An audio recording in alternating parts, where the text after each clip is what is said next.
Hi, beautiful. Welcome back to Body Poetry Podcast, a space where we honor the wisdom of our bodies, the poetry of movement, and the transformation that unfolds within us. I'm Luna, and I'll be your guide in this journey of embodiment. And today we are diving into something that has been quite of a topic of mine, the art of shedding. It's the process of grieving the past version of ourselves as we make space for who we are tenderly, gently becoming. And as we stand on the cusp of spring, the season of renewal and blossoming, I want us to explore what it means to let go of an old identity. And by old identity, I mean an identity that once served us, but that no longer fits the rhythm of our lives. And I want to share my own story of holding on, of not realizing how much my environment, my body, and, well, my very essence really had shifted. I'll be very honest with you.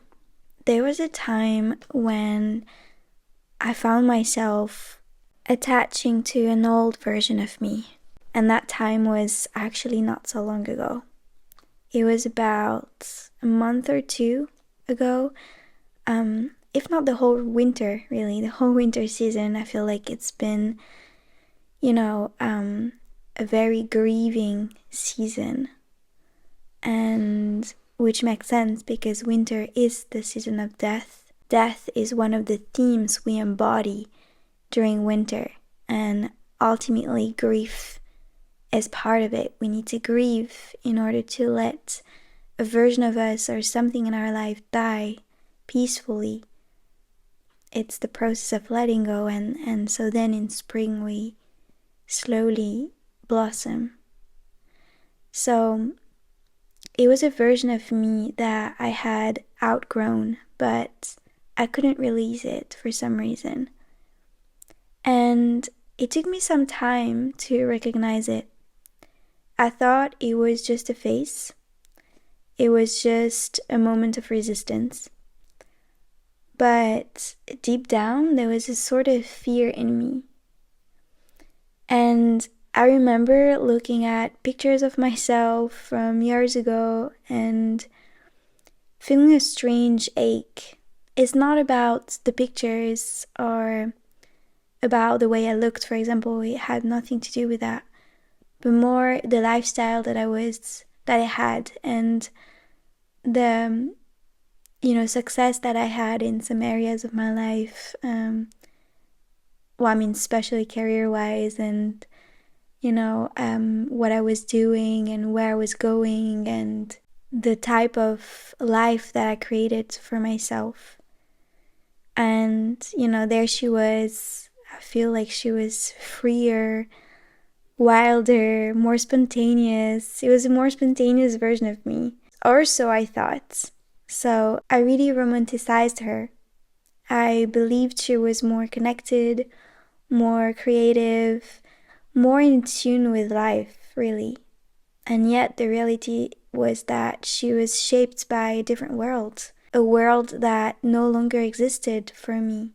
I even remember when I came back from Guatemala, because if you're new to this podcast or to my life story, the past years I've been traveling a lot, and I spent the whole last year in other countries. Mainly I was in San Diego, California. I spent some time in Montreal, and then in Guatemala where I lived. And then when I made my way back to Europe, I hosted workshops in the cities I lived in before, and where my career as, an embodied yoga teacher, I would say, where my career really took off and where I had my community and everything. So I remember when I went to Amsterdam, I was standing in my old neighborhood, and I even saw the streets lined with cafes where I spent countless afternoons laughing with my friends, dancing in studios that felt like home, surrounded by vibrant communities that mirrored the passion and dreams of my slightly younger self. But that day, standing there, really something felt amazing, and at the same time something felt off. And I felt a deep disconnect, but at the same time felt like home. So it was really like a weird sensation. And then I moved back to my island, where I am now. And I say moved back, which is not entirely true. I say moved back, but I moved to my island. It's just for me, the island I come from, just because my family is from here. So I really feel like this little island in the southwest of France is definitely my home.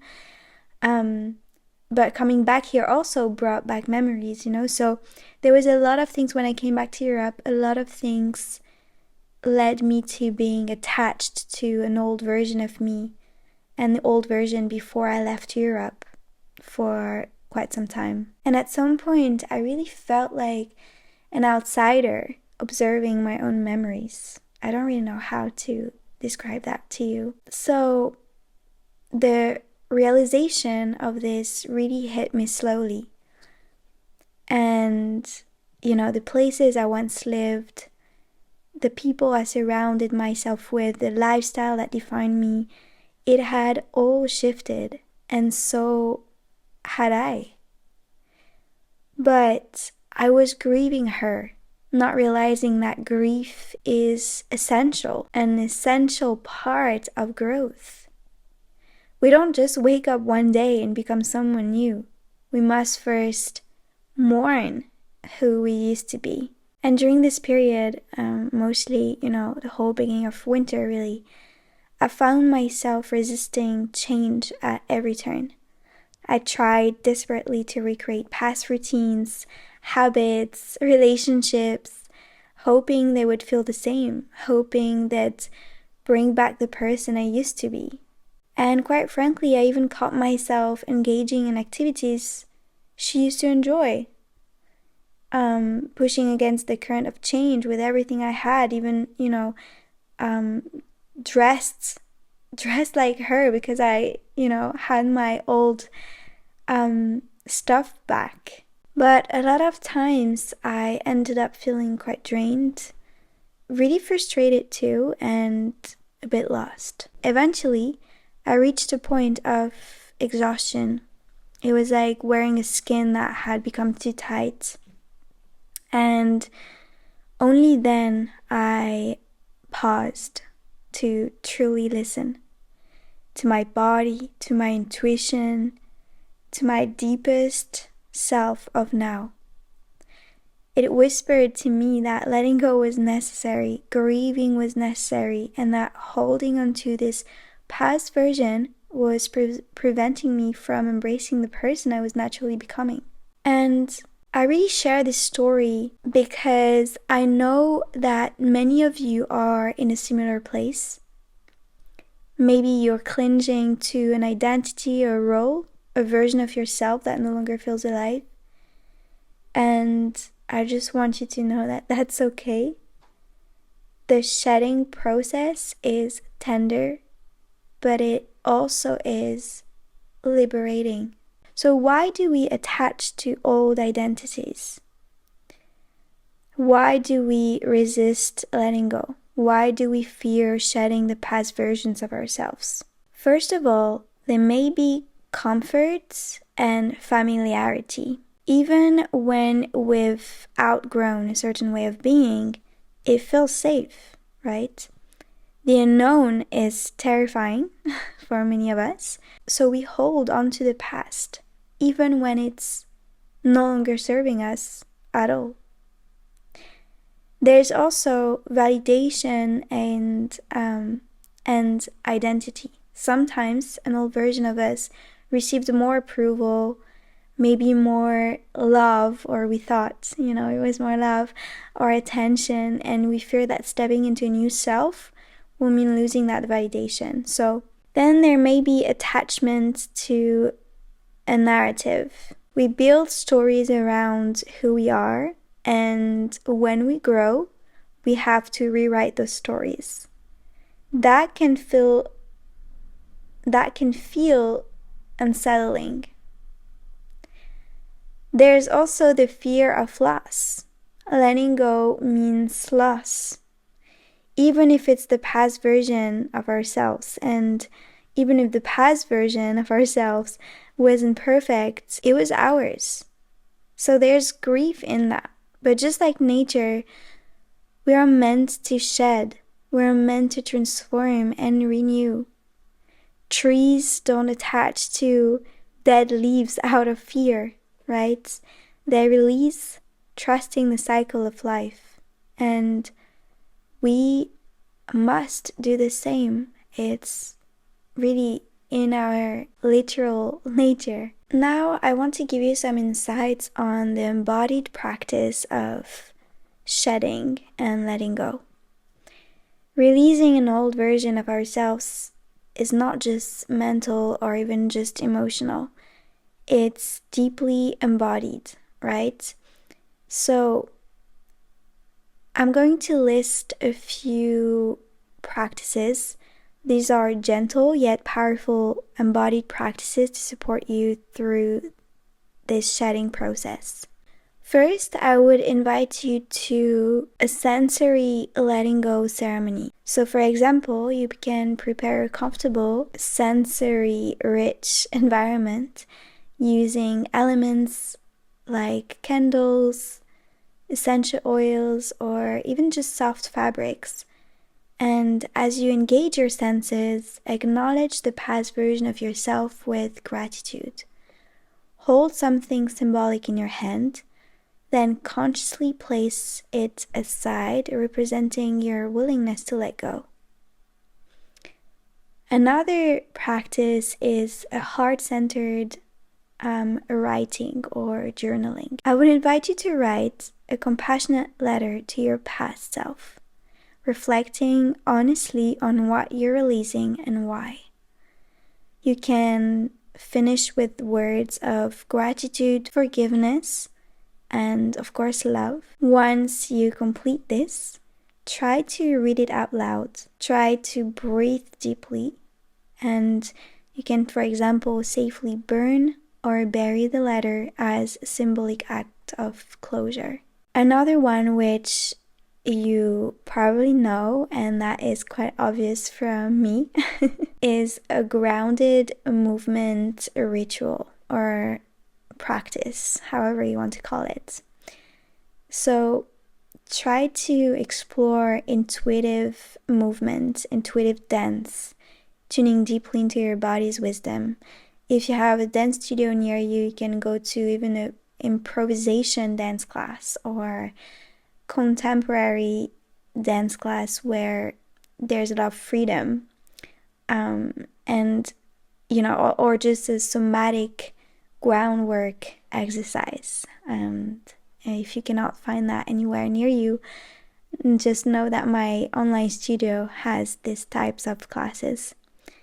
And you can start slowly feeling each movement as a peeling away of all layers.